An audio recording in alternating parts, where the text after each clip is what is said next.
Menzies. Thank you, Deputy Speaker. A few days ago, we saw the horrific news of a grandmother killed, murdered, in front of her granddaughter. The alleged perpetrator is a teenager.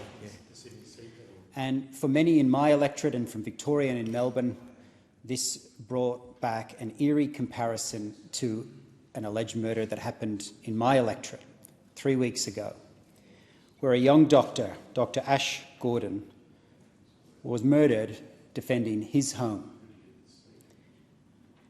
I want to speak about Ash Gordon, because too often we focus on the crime and the horror of it and what needs to be done next, and that must happen. But we must never forget the gaping wound that has been left in the families left behind from two wonderful people. Dr. Ash Gordon was only in his early 30s when he was killed. His whole life was ahead of him, and he was just starting. He grew up in Hazelwood North. He studied medicine at the Monash School of Rural Health. He became a GP at the Box Hill Super Clinic, just outside my electorate. And he didn't just satisfy himself as being a doctor there. He had a flair for small business as well, so he opened a cosmetics clinic in Richmond. His funeral was held recently, and I read many of the eulogies given for him by his family, by his friends, and it's devastating to hear. His friends described him as a hard-working, compassionate larrikin.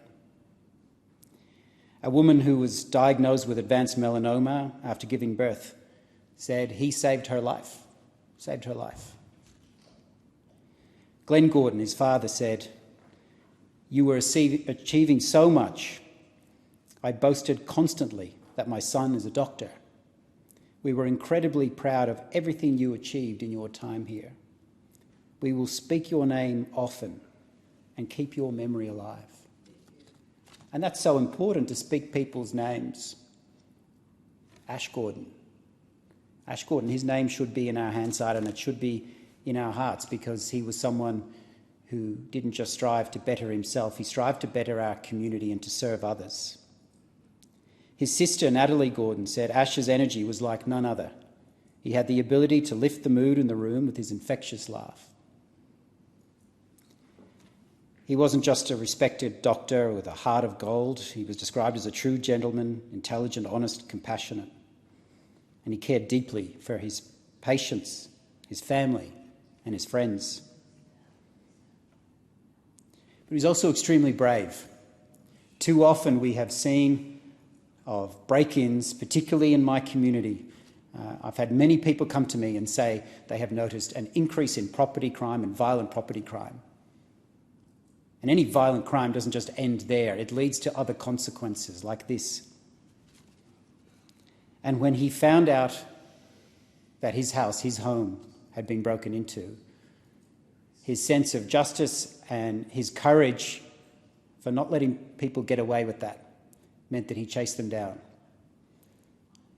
A court will decide what exactly happened and the appropriate punishment.